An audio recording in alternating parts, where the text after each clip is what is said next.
Hey, welcome to Sipping on Coffee. So a little about the channel. On this channel, we're going to explore different coffees and espresso recipes. And during each episode, we're going to try to explore a different single origin or blended coffee. We're going to try to offer some tasting notes using what I'll go into in a second about a standard espresso recipe. And then we'll experiment with developing potentially an improved espresso recipes with that coffee. So just to go over the brew setup real quick, we'll be using a ProTech Pro 600 with a bottomless portafilter. The basket we'll be using will be a double filter basket.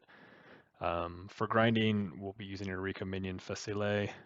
We will use a WT tool, and we have a Norm Core tamp, so it's a V2.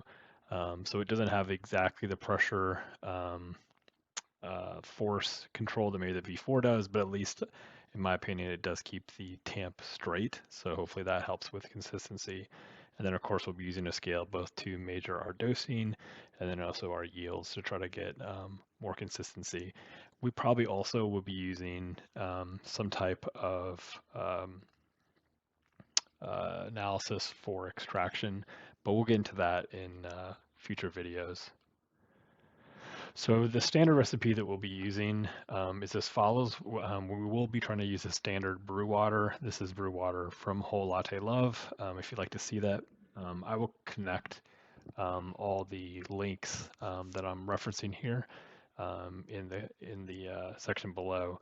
But this is where I'm getting it is from Whole Latte Love and their recipe for suggested brew water coming out of I believe that's out of SCA.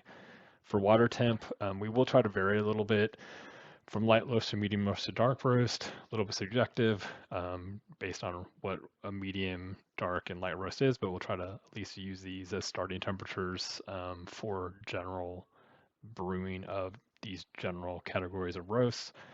We will try to start with an 18-gram roast, and then we'll shoot for, in our standard recipe, a 1 to 2 ratio for light roast.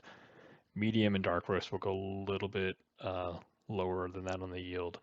Um, and that will at least be our starting point. In extraction times, we'll be shooting for around 30 seconds for a light, 25 for medium, and around 22, just a little bit shorter for dark roast.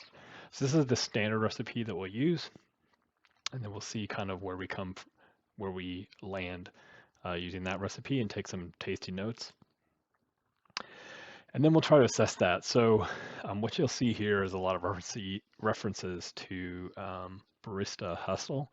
I really enjoy some of the stuff that Matt Perger and them are putting together, and I'll go into that in just a second on the second slide. But we'll be using the Espresso Compass to try to help us determine where we land on the strength extraction graph and on the curve where we want to see. And we'll try to use very general terms as far as at least rating the taste. So under, ideal, over, kind of using sour or dry or complex. But this is coming from Barista Hustle, so I give them a little credit for that because when we go to the next slide, this is how we'll try to develop our recipes. And in future episodes, what I'd like to do is actually visit content on each of these um, blog posts that they have, kind of explore them a little bit before we get into tasting coffee and messing with recipes and just kind of really understand what Matt Perger and the team have tried to put together. And so it provides some baseline for as we move forward into tasting different coffees and start playing with the recipe. What are the parameters that we're using to mess with that recipe? And so we all have a common language. I'm sure there's other folks out there that have different opinions. But I've really enjoyed the stuff that Barista Hustle is putting together. And so I would like to explore that, give them some credit for that, but then at least use that paradigm in exploring making different espresso recipes.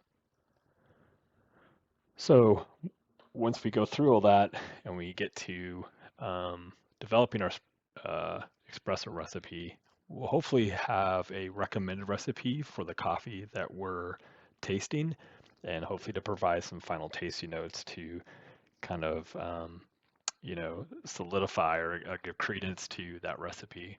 But that would be the end goal. Is, if we have this coffee, if you were to just take it and brew it, This is what it tastes like. Does it meet the tasting notes from the roaster? Maybe yes, maybe no. Maybe the standard quote unquote recipe is close enough. But if it's not, maybe through some stuff from Barista Hustle, we can get it to a new recipe, and then maybe that can be used on your machine. Granted, we're limited by the machine we'll be using with the Profitec and the Minion Facile as the grinders, but hopefully that will give folks enough idea of what they can come to expect and maybe how they can look to tweak their recipe for a particular coffee. So I'd just like to thank you for tuning into the first episode of Sipping on Coffee, and we look forward to sharing more content with you. Take care.